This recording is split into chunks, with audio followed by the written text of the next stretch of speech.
The National Assembly's meeting took a dramatic turn on Friday when Opposition Leader Aubrey Norton led his coalition members in a walkout, denouncing the government's handling of the ongoing dispute with Venezuela as discriminatory and in violation of democratic norms.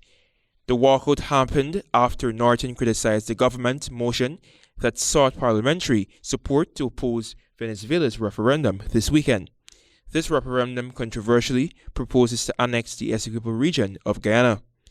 Norton noted that the government deviated from a bipartisan cooperation by drafting the motion without consulting the opposition, despite their support for Guyana's sovereignty and the ICJ's proceedings. One of the marked failures of this resolution is that it failed to condemn. And had you consulted us, we would have told you that it will be remiss of you if you do not condemn Venezuela's attempt to convene elections in our territory.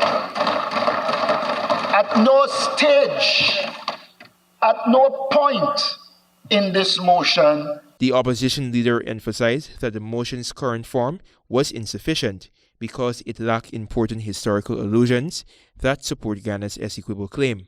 These include the fact that Venezuela has previously acknowledged the 1899 arbitral award and has been issued postage stamps that identified Essequibo as Guyanese territory. Everything that he said is what the Court of Justice will do. But he has said nothing about what the government will do. And it is the biggest limitation of this motion.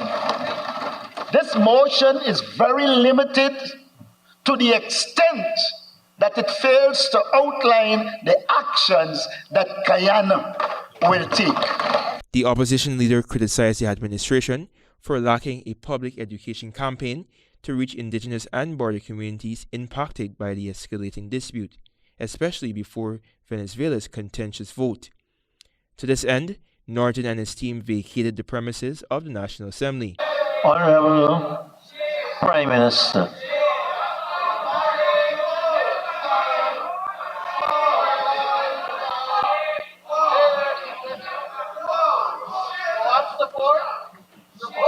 However, in reaction to the opposition's walkout, Prime Minister Mark Phillips characterized these actions as unpatriotic and polarizing. A house divided cannot stand.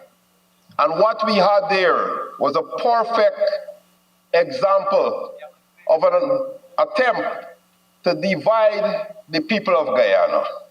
The opposition has previously voiced dissatisfaction with the government's handling of the border situation. They have frequently expressed dissatisfaction over being left out of important updates and the failure of the Parliamentary Foreign Relations Committee to convene and promote bipartisan national security discussions on this very important matter. The Organization of American States, CARICOM, and the international community at large have continuously supported Guyana as the ICJ considers the legality of the 1899 award. The forthcoming referendum is just one of Venezuela's provocative actions, and the country has declined to engage in proceedings in a meaningful way. I'm Antonio De reporting for the HGP Nightly News.